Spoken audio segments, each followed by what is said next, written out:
Bem, boa tarde, meus amigos. Nós estamos aqui na Sociedade de Estudos Espíritas Francisco de Assis, hoje, dia 20 de julho de 2023. Nesse momento, nós vamos dar início ao estudo dessa obra, Diversidade dos Carismas, Teoria e Prática da Mediunidade, do Hermínio de Miranda. Como eu pedi aí para vocês, a gente vai precisar hoje do Livro dos Espíritos e do Livro dos Médiuns, para acompanhar o nosso estudo, né? E é sempre bom, vai fazer um estudo, já bota o Pentateuco na mesa, porque a gente sempre vai e vem, a gente utiliza uma obra do Pentateuco.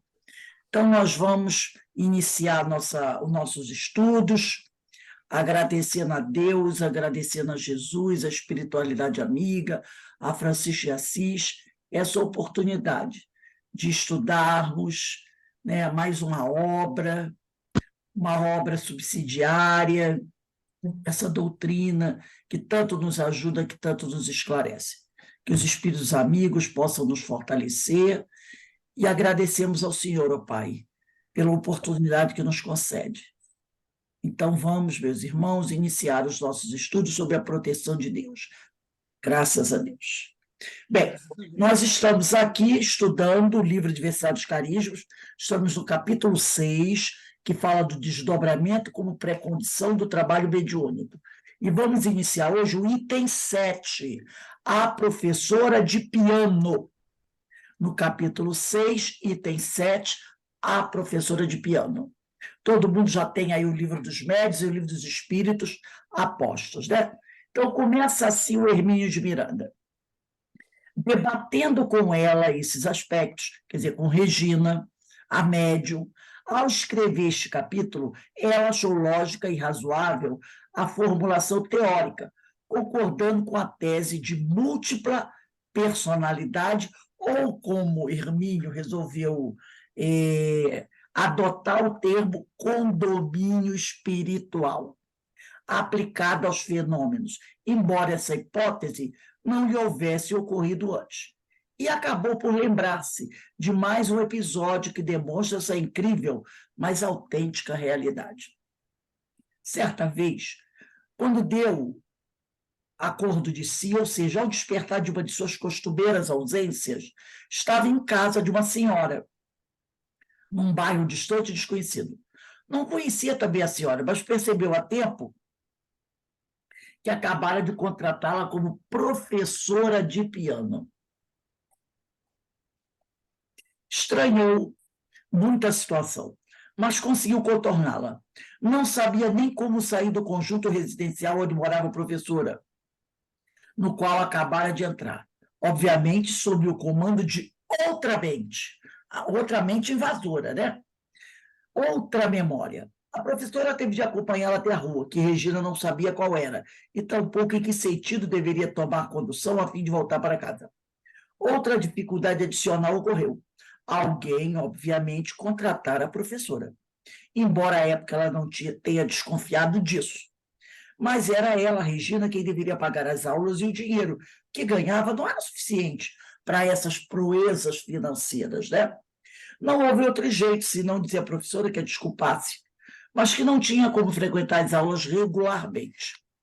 Sem suspeitar do drama que ela vivia, e nem a própria Regina sabia, a generosa professora resolveu dar-lhe lições gratuitas. No caso do fim de semana, no sítio, portanto, podemos imaginar a seguinte viável situação. Regina deitou-se normalmente para dormir, digamos, no sábado à noite, ou teve uma de suas ausências à tarde. Prontamente, alguma entidade estranha apossou-se de seu corpo e articulou o passeio do fim de semana. Ou talvez até já o tivesse articulado, tendo tudo combinado com a dona do sítio. Passou lá provavelmente a noite de sábado para domingo, e o dia de todo domingo. Em seguida voltou para casa. Como vimos, ela morava sozinha a essa época. Dormiu na sua própria cama e acordou normalmente na segunda-feira, pela manhã, para ir trabalhar, sem a menor ideia de que seu corpo houvesse passado um agradável fim de semana no sítio de uma pessoa estranha. Não há outra explicação para a perplexidade e teimosa reação da mulher, que durante aquela mesma semana ao encontrar-se na rua com a pessoa que passou o fim de semana com a sua família, no seu sítio, ouve a outra garantir com a maior convicção que não a conhece. Foi demais para a pobre senhora, né? Realmente, para qualquer um, né? Foi demais para a pobre senhora. Deixa eu ver aqui.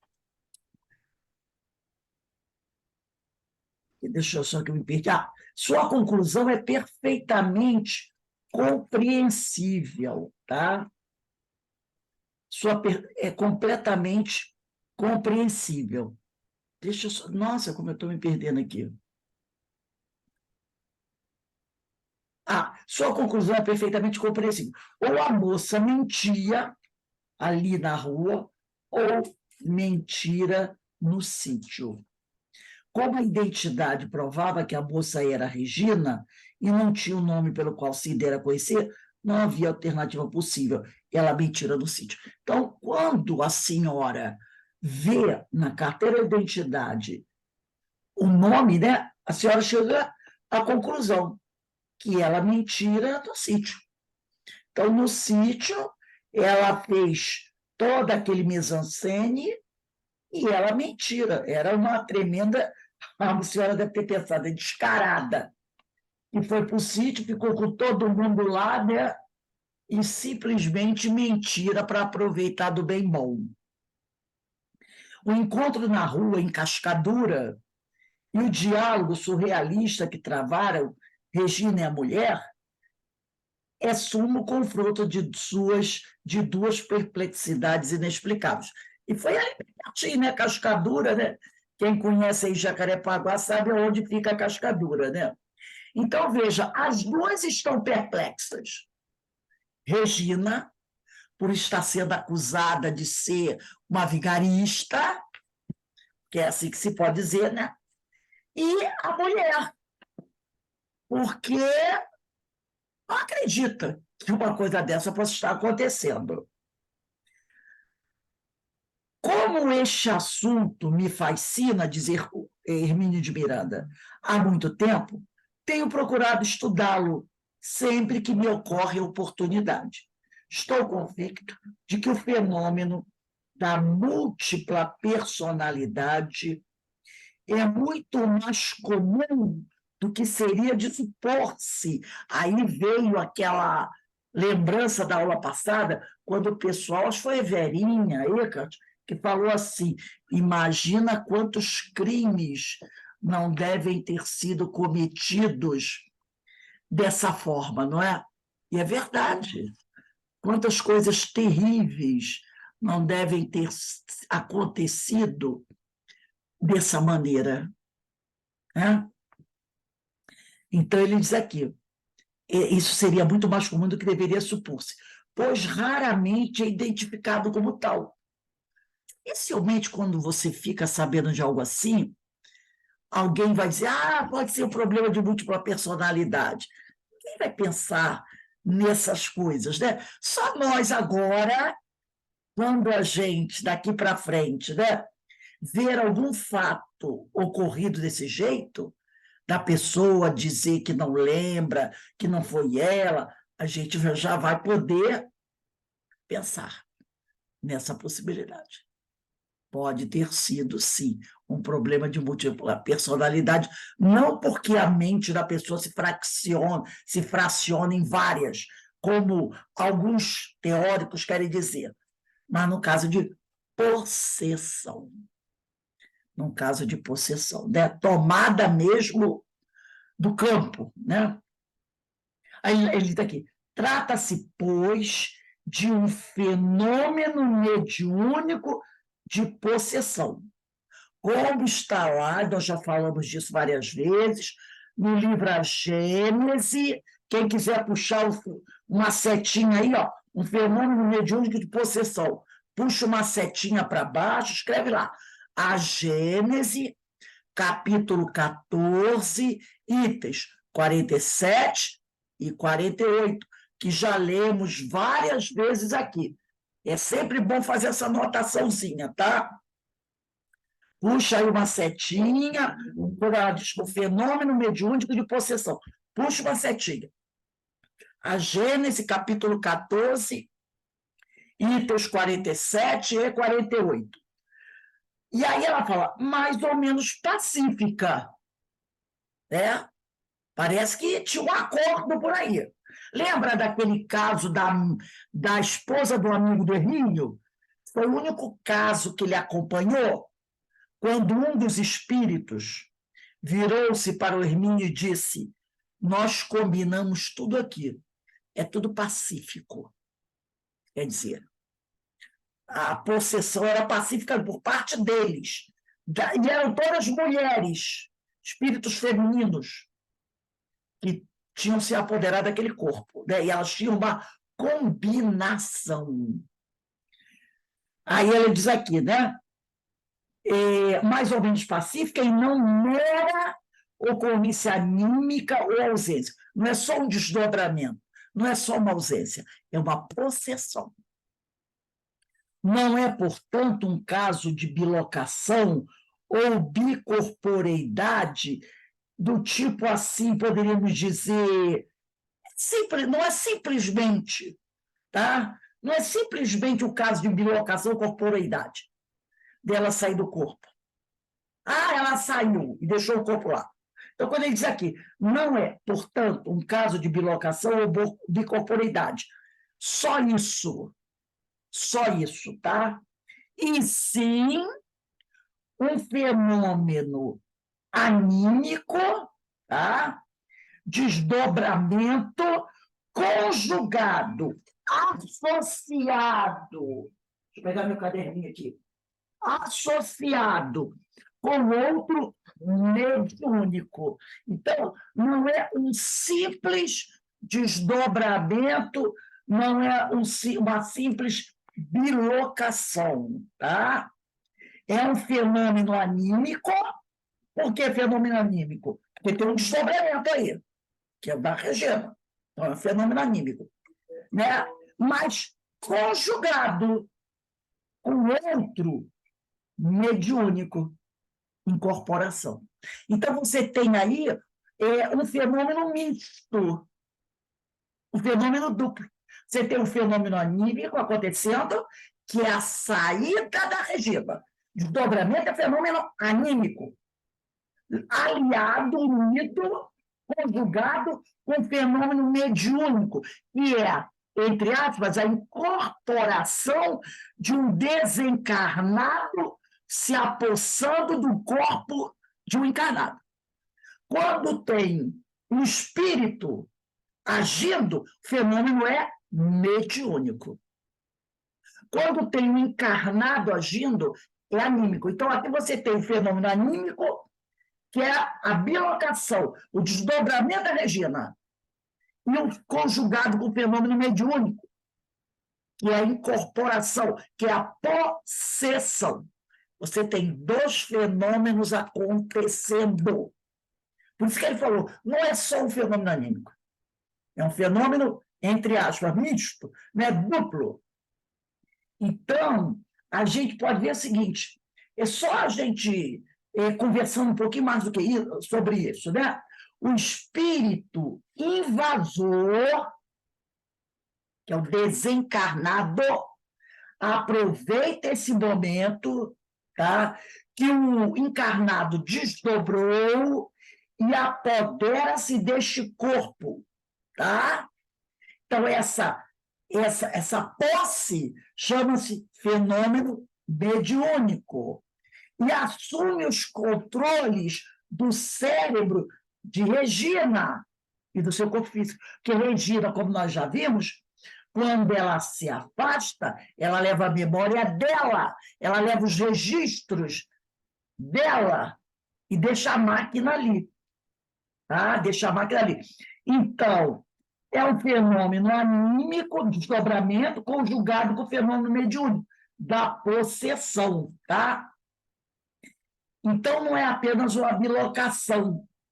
Agora, eu trouxe aqui só mais uma observaçãozinha. Os motivos pelo qual a possessão pode ocorrer. Seria basicamente três motivos. para a possessão ocorrer. Tá? O primeiro, questão moral. O médium no passado incorreu em graves equívocos, levando a uma expiação na vida atual. Então, esse problema moral seria um caso. Segundo caso, né, uma prova. O médium da erraticidade pediu para passar por essa prova. Então, pode ser uma questão moral, pode ser uma prova, e pode ser também uma instrução.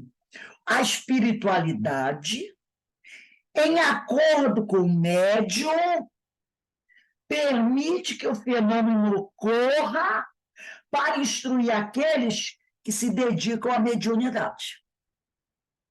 Então, pode ser um problema moral, pode ser uma prova pedida pelo médium, ou pode ser uma instrução. O médium, de repente, quer a prova, a espiritualidade concorda, né, para trazer para a gente o quê? A instrução. Quando o Hermínio usa o termo, né, condomínio espiritual, eu pergunto, quantos de nós, a gente sabe que ele quer, a ciência usou o termo ausência, né? Ele até falou, né, sobre isso, usa outros termos. Ele decidiu criar um termo. Já que todo mundo está criando um termo, eu vou aqui criar um termo também, para tentar explicar esse tipo de coisa. Vou criar um termo condomínio espiritual, para facilitar o nosso entendimento, que a gente sabe que é um condomínio, né? Várias pessoas morando no prédio, no mesmo prédio, né? E detalhe, que é importante agora me vir à cabeça, um condomínio tem, vamos dizer, 20 apartamentos. Em cada apartamento vive uma família diferente. Então, a gente pode fazer essa analogia. As personalidades são diferentes. São individualidades. Por isso que ele cria essa teoria de condomínio. É um prédio, o corpo, recebendo o quê? Vários moradores, mas cada um tem a sua individualidade, tem a sua história, e cada um age diferente do outro. Eu pergunto, quantas vezes nós, né, já paramos para pensar sobre isso? Não, eu digo pensar no termo condomínio, tá? Porque como ele falou aqui, ó, o Hermínio, ele falou assim, no item 4, no primeiro parágrafo do item 4, que é a teoria do condomínio, ele disse assim, a psiquiatria tem, para esse caso, o vistoso rótulo, múltipla personalidade. Como também gosto de pregar os meus adesivos, inventei para o mesmo caso a expressão condomínio espiritual. Está aqui no primeiro parágrafo do item 4, lá pela sexta linha, tá? Pela sexta linha. Agora eu pergunto para vocês, nós já tínhamos parado para pensar num fato desse? Sem se prender à palavra, eu não estou falando se a gente já parou para pensar na palavra condomínio espiritual, não é isso. Eu estou dizendo no fato ocorrido, no fenômeno ocorrido. E também é uma hipótese, tá? É uma hipótese que Hermínio coloca, mas ele acha que é uma hipótese mais plausível, tá? Principalmente por causa das diferenças de personalidades e de ação, não é? Então, olha só como isso foi para a gente instrutivo, esse caso. Então, a gente passa agora a ter uma avaliação diferente quando a gente começa a ver isso acontecer. Pessoas que passam por isso, tragédias que acontecem assim, né? E quando a pessoa vai conversar com aquele que praticou algum ato, ele muitas vezes vai dizer: eu não sei como é que eu fiz isso. Eu não lembro de nada. Aí o pessoal faz a brincadeira, né? Ah, vem logo uma amnésia. Não é assim que a gente faz a brincadeira? As pessoas logo vêm com essa brincadeira. Ah, vem logo uma amnésia para fugir da responsabilidade. Então, a gente já para agora para pensar um pouquinho mais que pode ser essa hipótese da teoria do condomínio espiritual, né? É lógico que esse termo não é científico, mas é só para uma ilustração. Mas pode ser uma teoria, porque se você observar o sujeito dizendo coisas, como eu não lembro de nada, eu não sei, eu não queria fazer isso, eu nunca pensei em fazer isso, e não só ele falando, às vezes as testemunhas dizem, mas era uma pessoa tão pacífica, nunca fez nada de errado, nunca demonstrou esse tipo de comportamento, pegou todo mundo de surpresa. Não é o que a gente escuta às vezes as pessoas falando? Como isso pode ter acontecido? Então, é mais uma oportunidade para a gente o quê? Aprender. Mais uma ideia que a doutrina traz para a gente, né? Vamos agora entrar no capítulo 8, que é o capítulo que trata da clarividência. Introdução, número 1. Hermínio diz assim: um confrade, um amigo, né, com o qual tive escassas oportunidades de convivência, ligou-me certa vez para sugerir que eu escrevesse um estudo sobre clarividência. Tomei nota de sua amada solicitação e realizei algumas pesquisas, mas o projetado trabalho ficou limitado a uma poucas notas e indicação de fontes de referência. Algum tempo depois, ele deu por terminada a sua tarefa. Aqui partiu para o mundo espiritual. Creio chegado o momento de cumprir a promessa que então lhe fiz, decorridas cerca de 2 décadas. É que naquela ocasião o assunto me pareceu mais complexo do que eu imaginava e não me senti com preparo suficiente para abordá-lo. Estou certo de que o despreparo prevalece, mas pelo menos disponho hoje de mais experiência e informação para um exame de maior profundidade na questão. Começaremos a examinar o vulto do problema e suas dificuldades. O vulto quer dizer o tamanho do problema, né?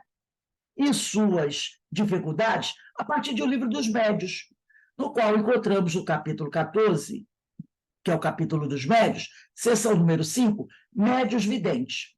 Algumas observações valiosas. Então, vamos pegar o nosso Livro dos Médios, que nós falamos de antemão, vamos abrir na questão 167. É bom anotar aí, item 167. Anotem aí, depois das observações valiosas, anotem item 167. O item 167, vamos abrir aí o nosso livro, está na parte 2ª, capítulo 14, dos médiuns.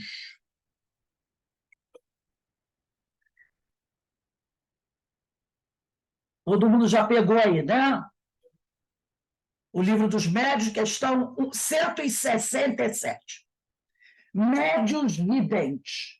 Diz assim: os médiuns videntes, que também pode ser chamado de, quem quiser puxar uma setinha aí, para cima, segunda vista ou dupla vista, tá?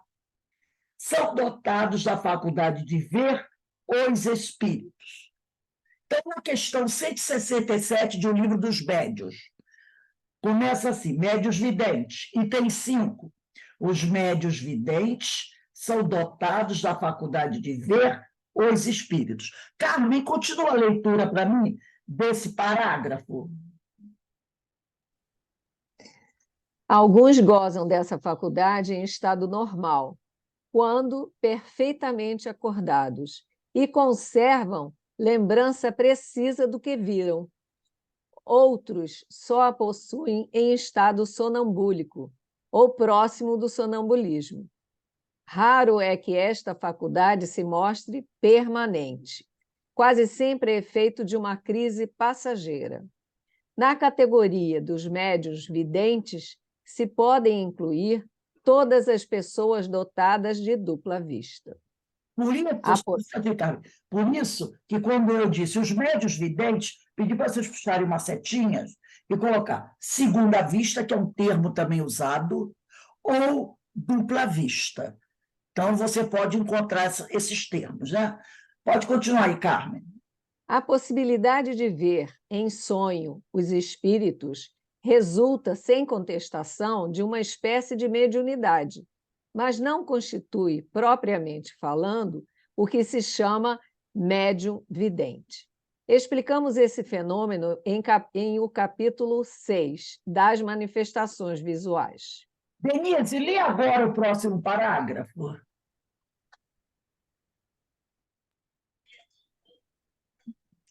O médium vidente julga ver com os olhos como os que são dotados de dupla vista, mas, na realidade, é a alma quem vê, e por isso é que eles tanto veem com os olhos fechados como com os olhos abertos, donde se conclui que um cego pode ver os espíritos, do mesmo modo que qualquer outro que tem perfeita vista. Sobre este último ponto, caberia fazer-se interessante estudo, o de saber se a faculdade de que tratamos é mais frequente nos cegos. Espíritos que na Terra foram cegos nos disseram que, quando vivos, tinham pela alma a percepção de certos objetos e que não se encontravam imersos em negra escuridão. Então, por isso que ele fala que é um estudo que seria interessante, né? Eu pedi, William, para o pessoal manter aí na mesa o livro dos Espíritos e o livro dos Médiuns, tá? Nós estamos estudando agora, no Diversidade dos Carismas, o capítulo 7, Clarividência, tá? Vamos agora para o terceiro parágrafo do capítulo 8, Clarividência, do número 1, Introdução, terceiro parágrafo. Kardec conceitua como médium vidente, como nós vimos no livro dos médiuns, aquele que é dotado da faculdade de ver os espíritos. E acrescenta que alguns gozam dessa faculdade em estado normal, quer dizer, estado de vigília, quando perfeitamente acordados, enquanto outros só a possuem em estado sonambúlico, ou próximo, tá, do sonambulismo. É quando eles chamam também de clarividência. Tá? O que nos leva a supor que os da segunda categoria só conseguem...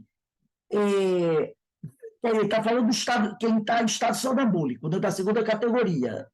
Os que nos levam a supor que os da segunda categoria, que são os do estado sonambúlico, só conseguem divisar os espíritos quando em estado de desdobramento, ainda que superficial. Informa ainda o codificador que raramente a faculdade é permanente, quase sempre efeito de uma crise passageira. Tá? Ensina a seguir que o médium vidente julga ver com os olhos, com os que são dotados de dupla vista. Então, agora nós vamos pegar o livro dos Espíritos. Vamos dar uma aprofundada aqui nesse tema, tá? Dupla vista. Vamos abrir o livro dos Espíritos na questão 447. Vamos fazer um estudozinho aí sobre a dupla vista. 447.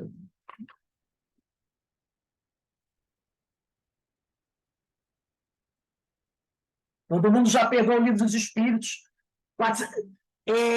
William, lê para a gente a questão 447, que está no livro 2, parte 2ª, capítulo 8, Emancipação da Alma. O título é Dupla Vista. Questão 447. Pode ler, William. 447.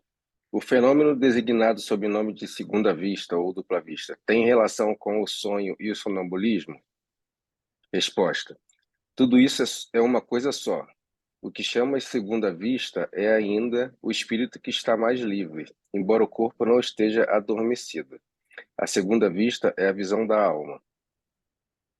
448, Carmen.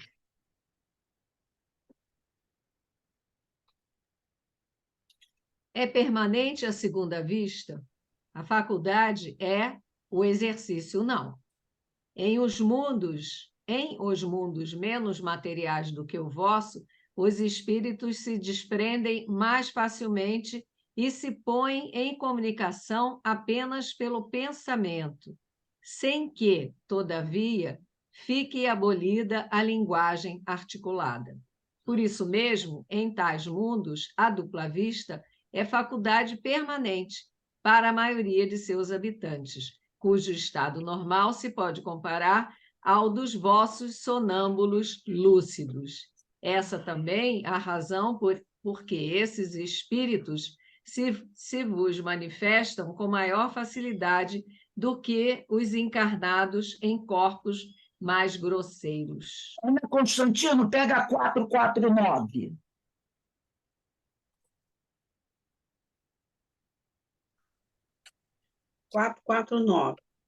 A segunda vista se desenvolve espontaneamente ou pela vontade de quem a possui. Na maioria das vezes, ela é espontânea, mas não raro a vontade também desempenha importante papel. Se tomares como exemplo alguma dessas pessoas, a quem se dá o nome de ledores de sorte, algumas das quais, dotada dessa faculdade, verá que é com o auxílio da própria vontade que entra no estado de segunda vista ou naquilo que chamas visão. Eloá, lê a 450 e 450A.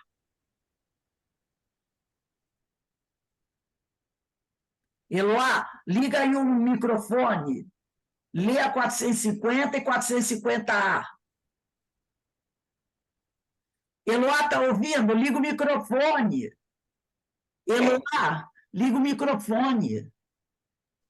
450? E 450A. 450. Qual o sentido das lendas fantásticas? 450. 450 e 450A.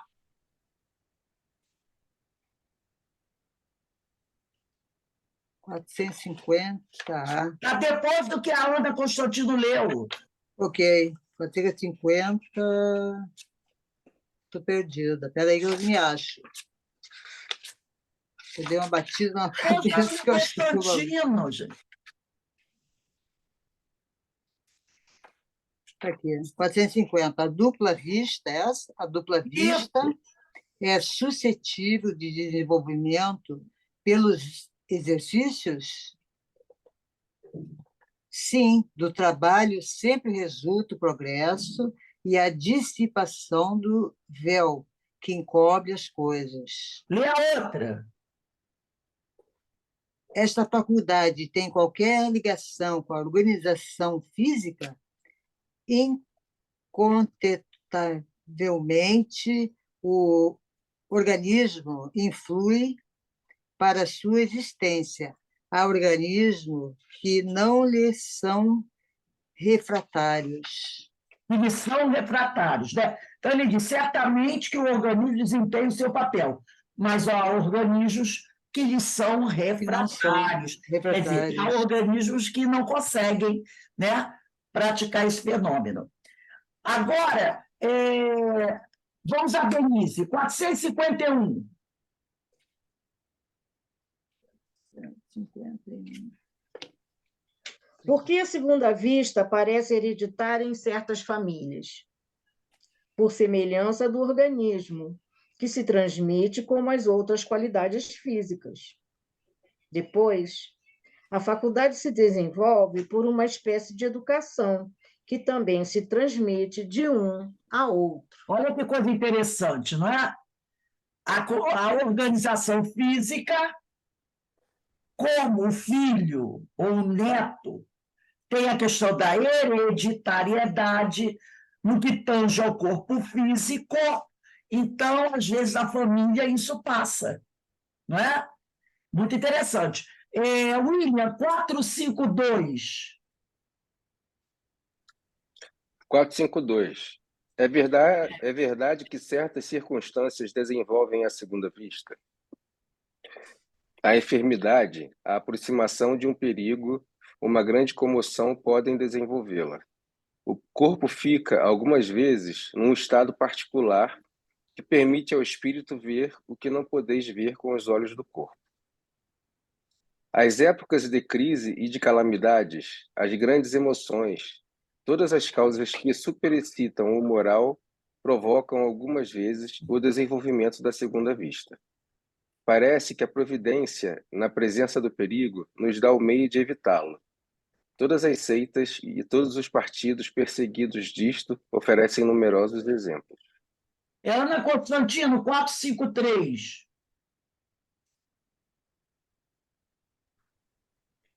453. As pessoas dotadas de segunda vista têm sempre consciência de sua faculdade? Nem sempre. Consideram isso perfeitamente natural, e muitos creem que, se cada um se observasse melhor, todos veriam que são como eles. Carmen, lê a 454.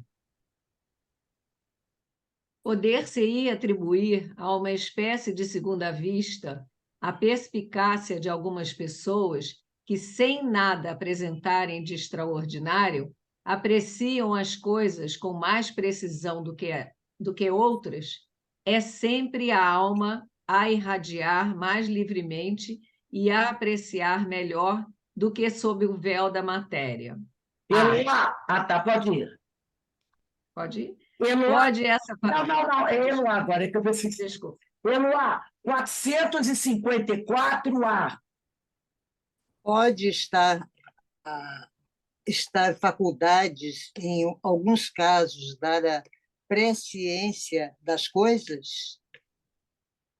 Pode também dar os pressentimentos dos que muitos são os graus em que ela existe, sendo possível que no mesmo indivíduo exista em todos os graus ou em outras somente, em alguns somente. Deixa eu ler de novo, porque eu me enrolei aqui. A resposta: pode também dar-los... Não, já me enrolei, Rose. Boa. Sim, também dá os pressentimentos, pois há muitos graus dessa faculdade, e o mesmo indivíduo pode ter todos os graus, ou apenas alguns. Agora nós vamos para a próxima questão, 455, mas nós vamos para os parágrafos, o 17º parágrafo. É a próxima questão, 455, mas só que eu vou querer o 17º parágrafo. Aí vocês vão contando os parágrafos, tá? Vamos ao 17º parágrafo. Questão 455 é a próxima. 17º parágrafo.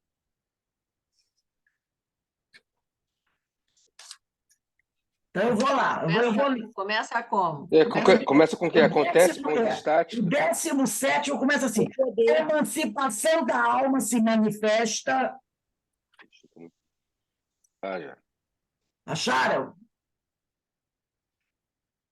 É o 17º. Conta aí 17 parágrafos.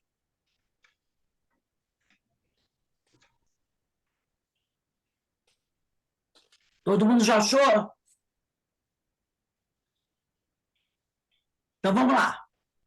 A emancipação da alma se manifesta, às vezes, no estado de vigília. e produz o fenômeno conhecido pelo nome de dupla vista, ou segunda vista, né? E dá aos que a possuem a faculdade de ver, ouvir e sentir, além dos limites dos nossos sentidos. Percebem as coisas ausentes por toda parte, onde a alma possa estender a sua ação. Veem, por assim dizer, através da vista ordinária e como por uma espécie de miragem. William, lê o próximo parágrafo, 18.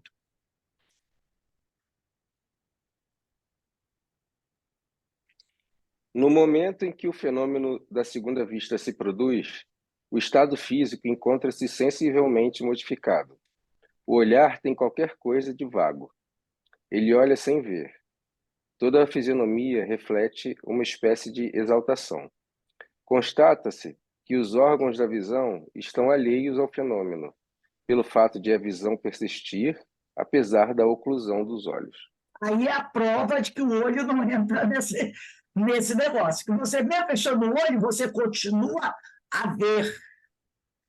Carmen, pega aí o 19º. Aos dotados desta faculdade, ela se afigura tão natural como a que todos temos de ver.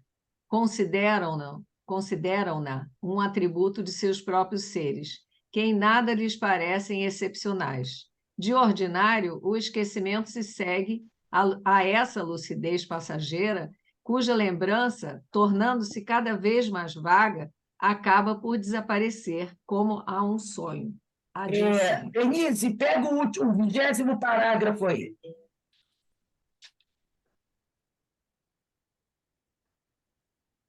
O poder da segunda vista varia desde a sensação confusa até a percepção clara e nítida das coisas presentes ou ausentes. No estado rudimentar, ela confere a certas pessoas o tato, a perspicácia, uma espécie de segurança em seus atos, a que se pode chamar de precisão de golpe de vista moral. Mais desenvolvida, desperta os pressentimentos. Mais desenvolvida ainda, mostra os acontecimentos que se deram ou estão para dar-se. Então, a gente veja, né, nós fizemos aqui uma recapitulação do assunto. Dupla vista ou segunda vista, tá? Para que a gente sempre lembre que esse assunto é um assunto muito importante e a gente tem que estar sempre voltando para rever esses aspectos, tá? Agora, Rose, ainda tem o 21º no seu? no meu tem, mas eu não vou ler, não. Ah, tá legal. Tá? É porque o meu está um pouco diferente do seu aí. O meu vai até... porque o meu esse aqui é a tradução do Evandro Noleto Bezerra. Eu não estou com o do Guilhom, não, porque o Guilhom é muito grosso e já está com muita coisa escrita.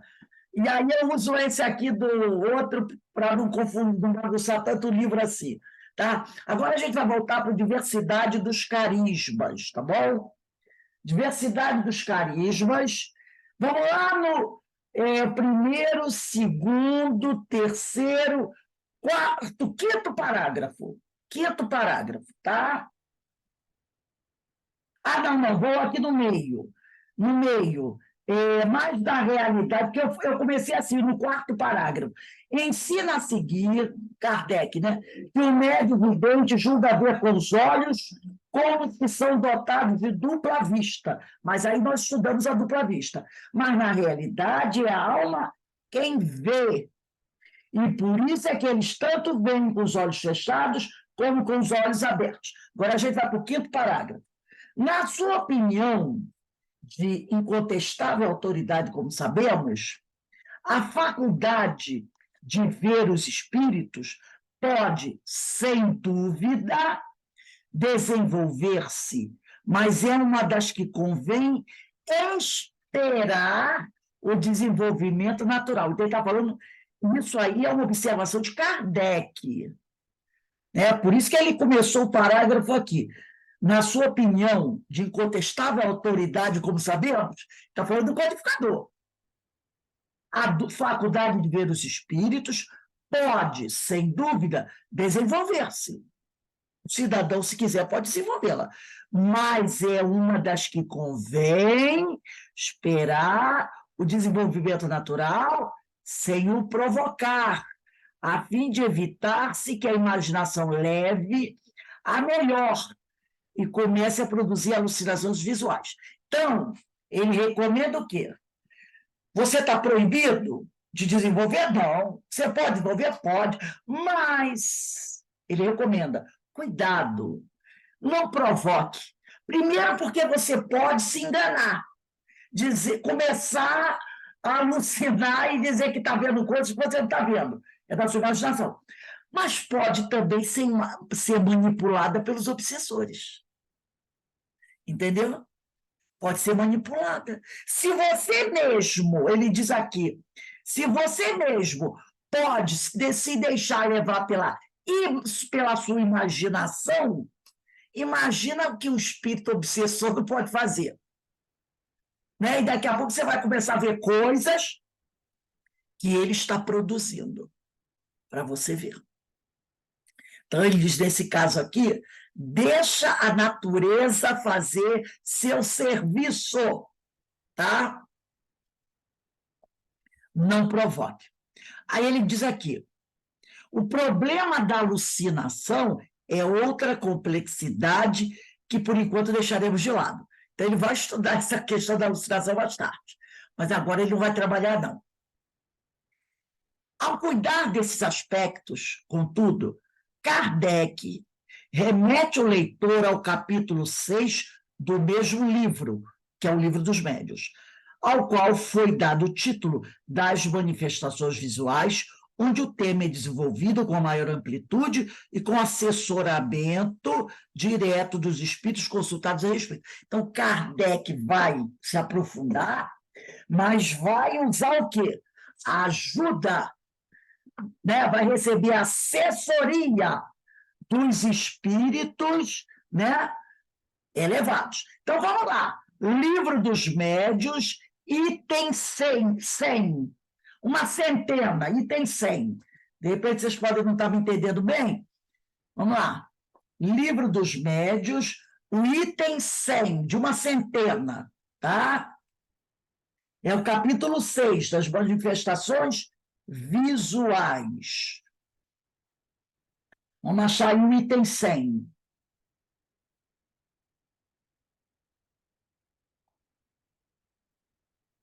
Livro dos Médiuns, tá? Item 100. 100. Então, vamos aqui. Vou começar a ler o item 100 das manifestações visuais.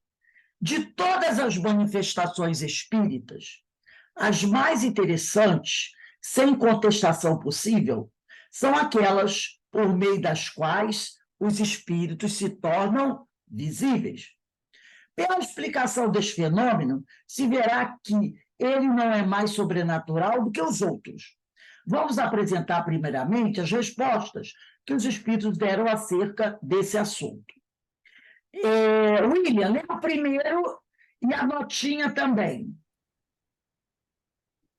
Primeiro, os espíritos podem se tornar visíveis? Resposta: sim, sobretudo durante o sono. Entretanto, certas pessoas os veem também no estado de vigília, mas isso é mais raro.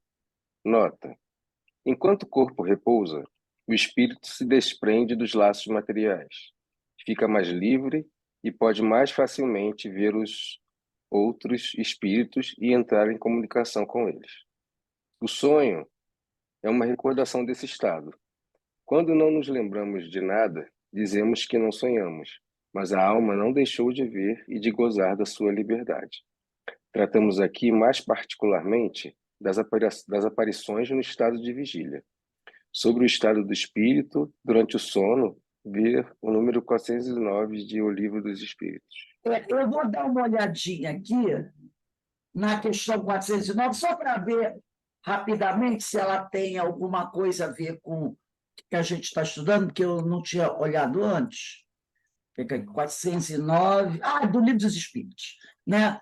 Deixa eu ver aqui rapidinho no Livro dos Espíritos, 409. Deixa eu pegar aqui. 409 diz assim, está no livro, na parte segunda, capítulo 8, Emancipação da Alma. 409 do Livro dos Espíritos. Frequentemente, num estado que ainda não é de sonolência, quando temos os olhos fechados, vemos imagens distintas, figuras das quais apanhamos os mais minuciosos detalhes. É um efeito de visão ou de imaginação?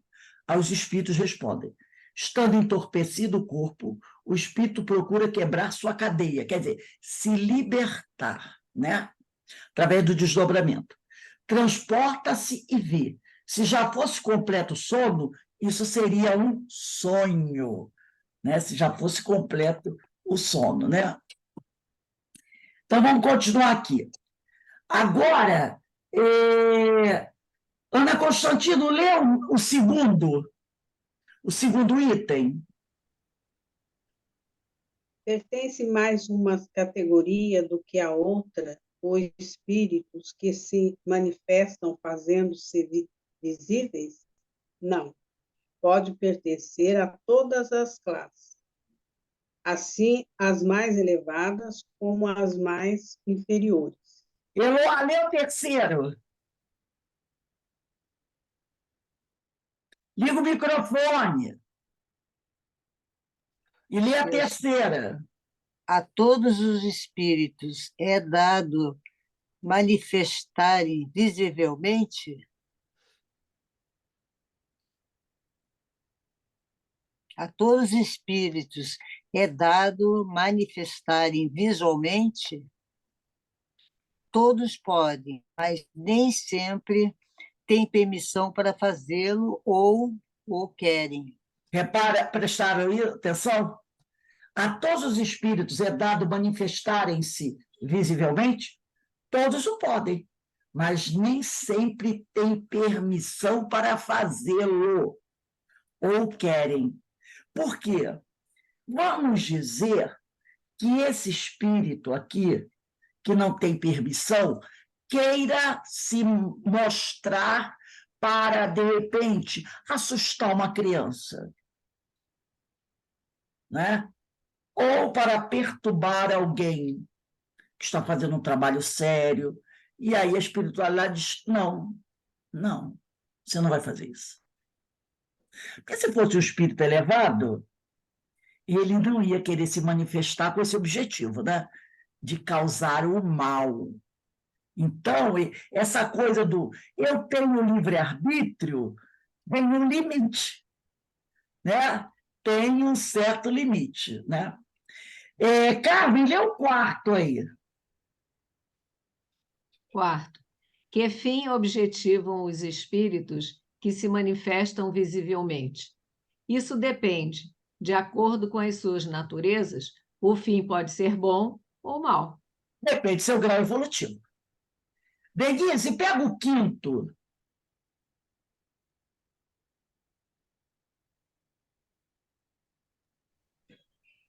Como lhes pode ser permitido manifestar-se quando para mau fim? Nesse caso, é para experimentar os a quem eles aparecem.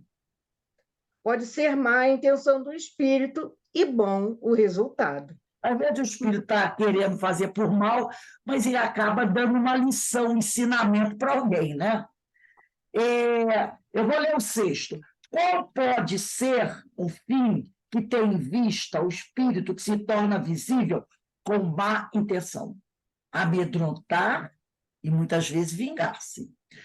Letra A, que visam os que têm com boa intenção, consolar as pessoas que deles guardam saudades, provar-lhes que existem e estão perto delas, dar-lhes conselhos e, algumas vezes, pedir para si mesmos assistências. Não é? Então, há várias possibilidades. Vamos agora para a 11ª. Pulem para o item 11.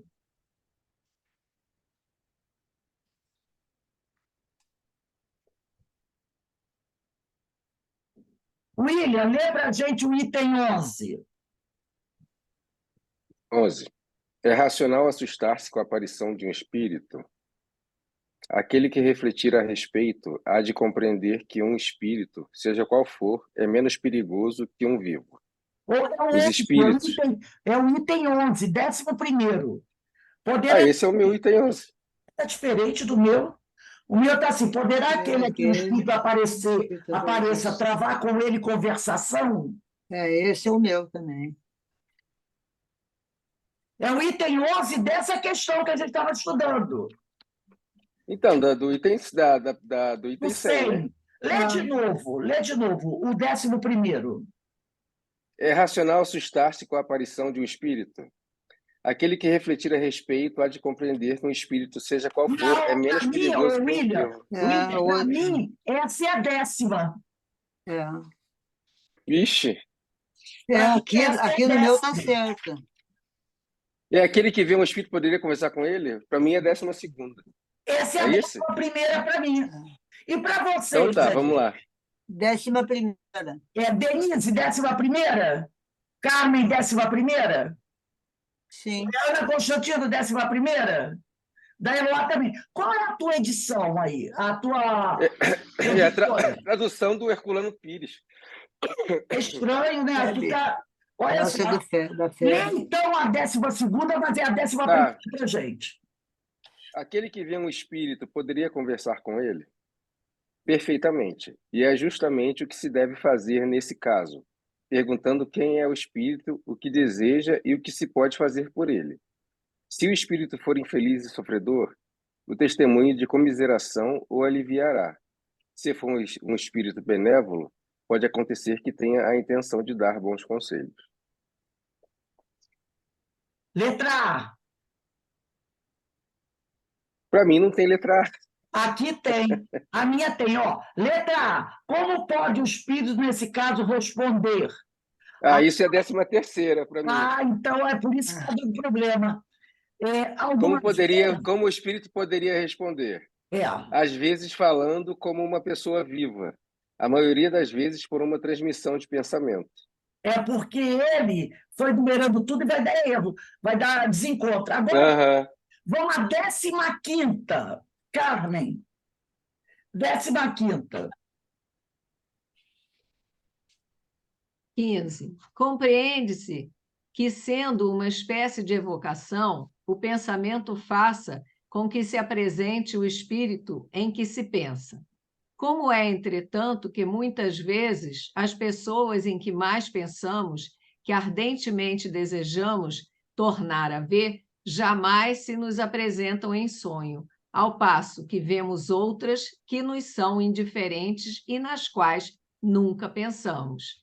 Os espíritos nem sempre podem manifestar-se visivelmente, mesmo em sonho e malgrado ao desejo que tenhas de vê-los. Pode dar-se que obstenha a isso causas independentes da vontade deles.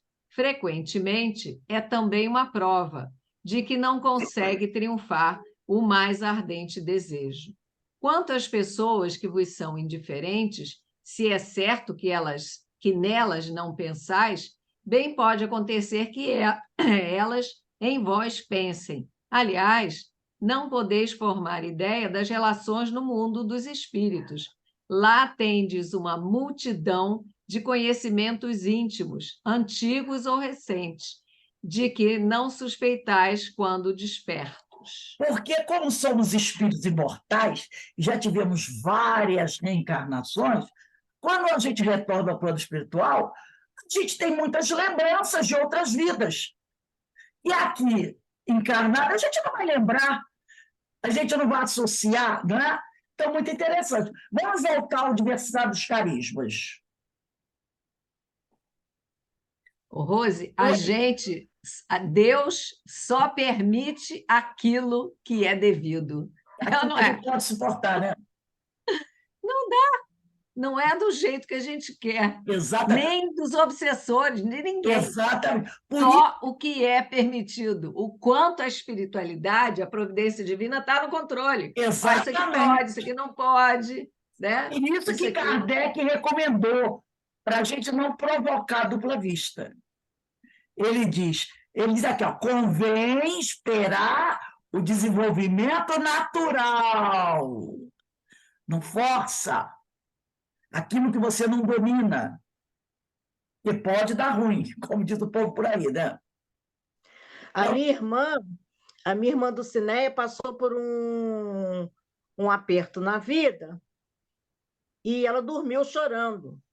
Aí ela disse que veio uma avó, que ela sabia aquela avó, só que ela não sabia quem era. Ela não reconheceu, mas era uma avó dela. Diz que ela falou assim: tá bom, vó. Ela sabia que era uma avó, só que ela não quer, e ela estava querendo saber agora quem era aquela avó. Aí eu falei: como é que você vai saber? Você teve várias vozes. Exatamente, né? Enquanto ela está no desdobramento sono, ela entra em contato com essa avó, tem uma intimidade. Mas quando vem estado de vigília, não é a atual avó, não é a atual avó, né? Então, vamos voltar à diversidade. Vemos ali confirmada a suposição, foi tudo que nós lemos, né? De que, embora as visões se produzam sob condições normais de vigília, é comum encontrarem-se os videntes num estado próximo ao de êxtase, estado que lhes faculta uma espécie de dupla vista. Aprendemos também aí que o espírito se torna visível não por uma condensação de fluidos do perispírito, conforme supunha Kardec, a julgar-se pela maneira com a qual formulou a sua pergunta, mas por uma combinação de fluidos, dado que não depende apenas da vontade do espírito o apresentar-se à visão dos seres encarnados. Não basta que o espírito, ele está tirando novamente lá do livro, né? Não basta que o espírito queira mostrar-se, ensinam os instrutores.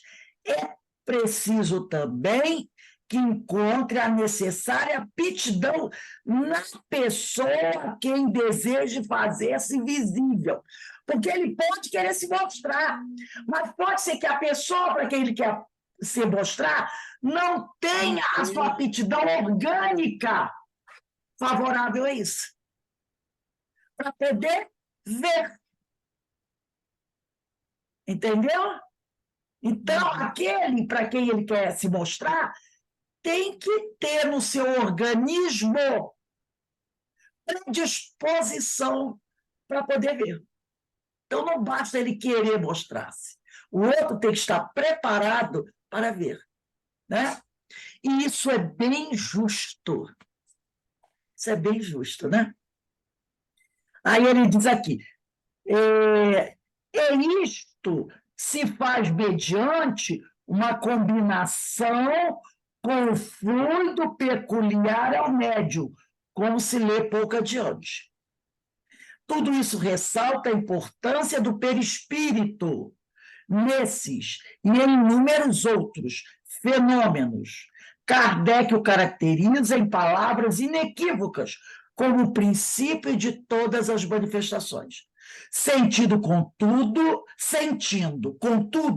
a complexidade da questão, o codificador encerra o seu ensaio teórico sobre as aparições com uma declaração de humildade digna de seu porte intelectual e moral ao escrever. Então, vamos ao livro dos médiuns, que eu vou pegar aqui do livro dos médiuns, a questão 110. Livro dos médiuns, 110.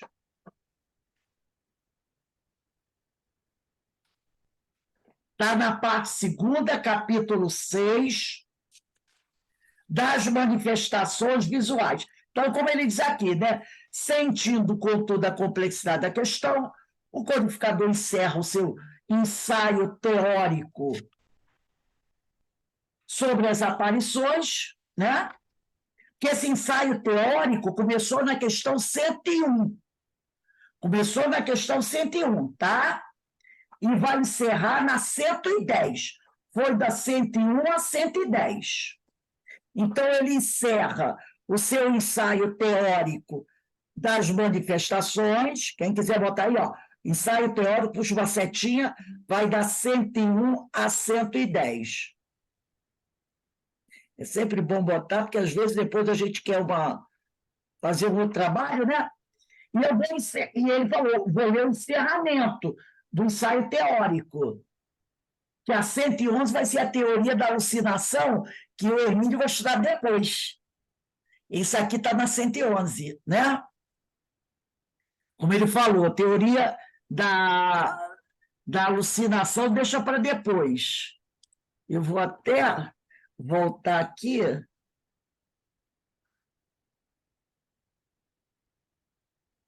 Depois eu vou olhar onde ele falou da teoria da alucinação. Eu já vou colocar aqui a questão 111, porque aí a gente já vai encontrando, vai. Então vamos lá, 110. Longe estamos de considerar como absoluta e como sendo a última palavra a teoria que apresentamos. Percebeu? Ele está dizendo aqui uma coisa, olha, longe estamos de considerar como absoluta e como sendo a última palavra a teoria que apresentamos. Reparou? Ele chamou de teoria. Lembra que ele sempre falou que teoria não passa da opinião de um ou de um grupo? É uma teoria. Interessante isso aqui, né? Novos estudos, sem dúvida, a completarão. Então, não está fechado a questão. É uma teoria, é a opinião dele, do estudo que ele fez. Novos estudos, sem dúvida, completarão, ou retificarão, ou irão corrigir. Mais tarde, aí vem essa questão aqui, essa frase aqui, vem balançar a estrutura daqueles que dizem que fora de Kardec você não tem que aceitar.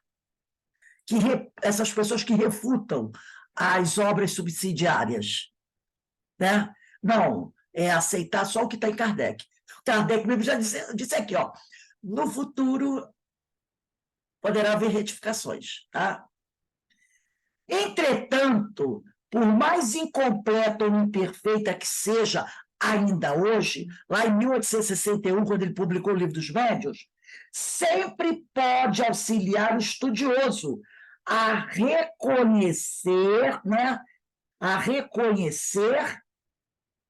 a possibilidade dos fatos, por efeito de causas que nada têm sobrenaturais. Se é uma hipótese, não se lhe pode, contudo, negar o mérito da racionalidade e da probabilidade. E, como tal, vale tanto, pelo menos, quanto todas as explicações que os negadores formulam, para provar que nos fenômenos espíritas só há ilusão, fantasmagoria e subterfúgio.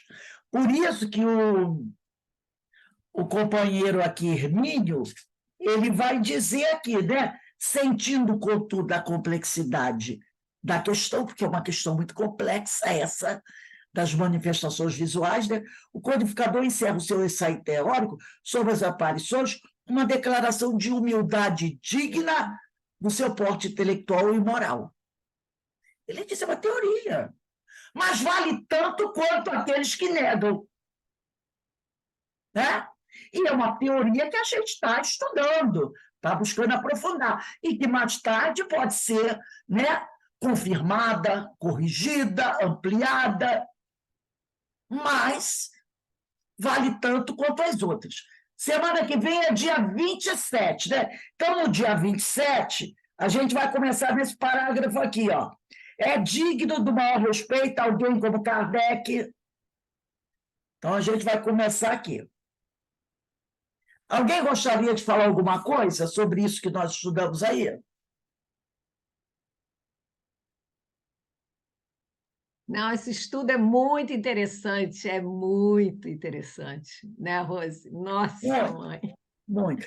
Por isso a gente sempre tem que ter o apoio da codificação, né? Toda vez que a gente vai fazer um estudo, pega aí o Livro dos Médiuns, pega aí o Livro dos Espíritos, né? O Evangelho, a gente deixa por perto, porque aí a gente vai estudando com o amparo de Kardec, né?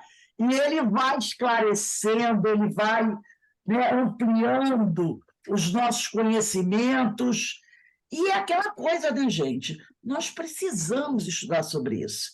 Principalmente quem trabalha na mesa mediúnica, quem está realizando os fenômenos mediúnicos, nós precisamos estudar isso.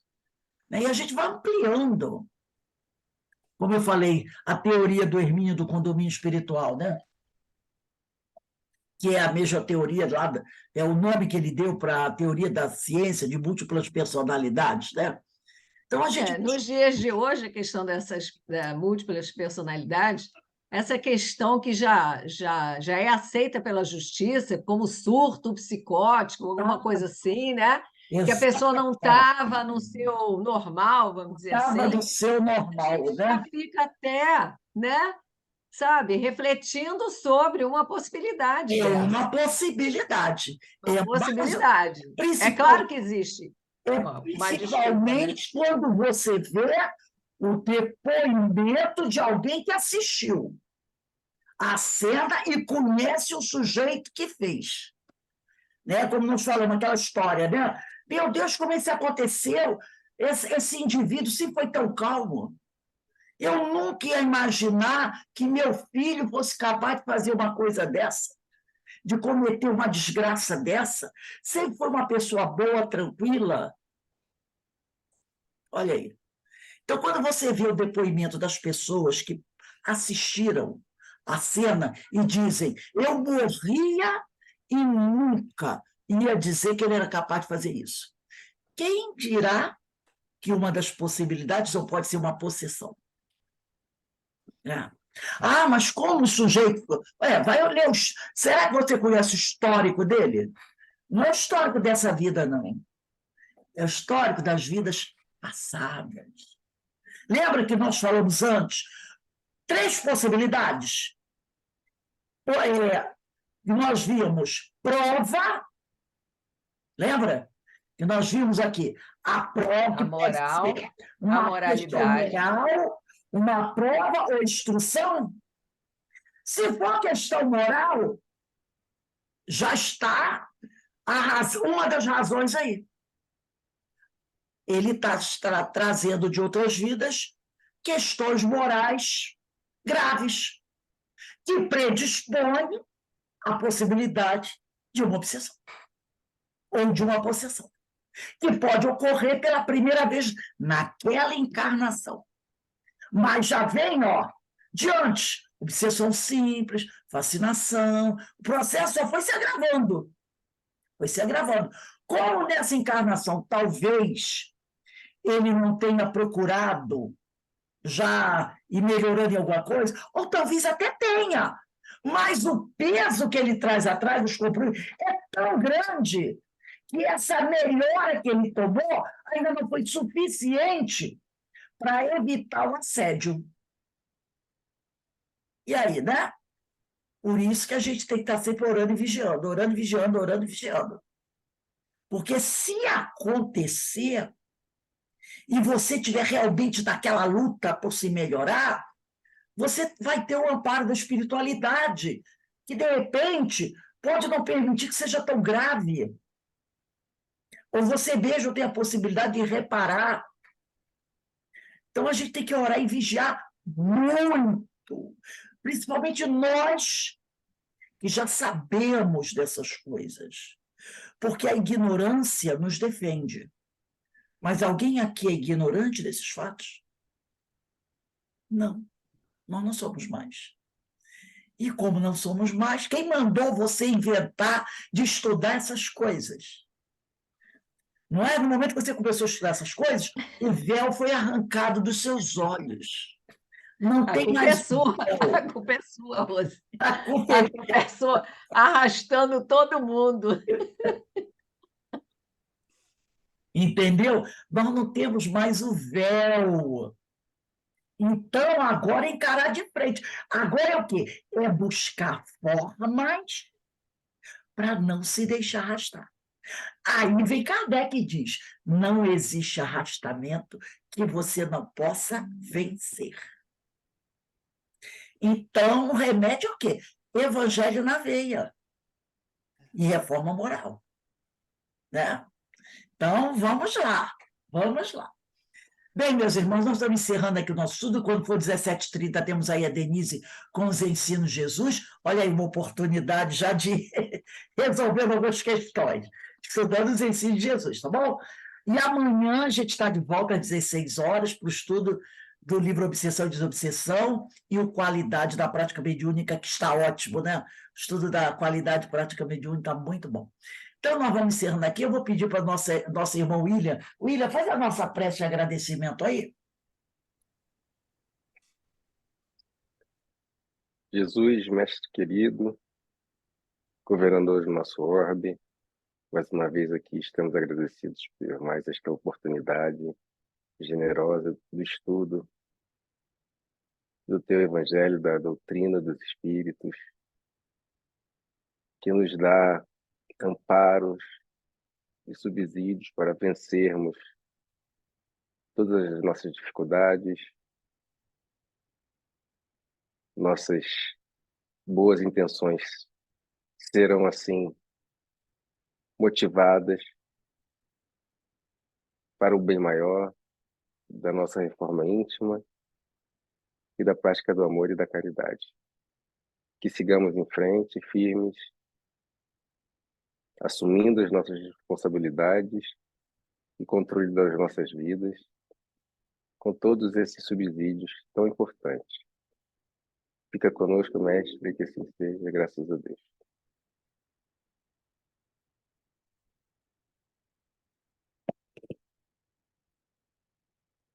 Meus Não tá, Tem microfone, Rose. Eu vou saindo agora, mas eu desejo a todos boa noite de estudos, de muita luz e muita paz, tá bom?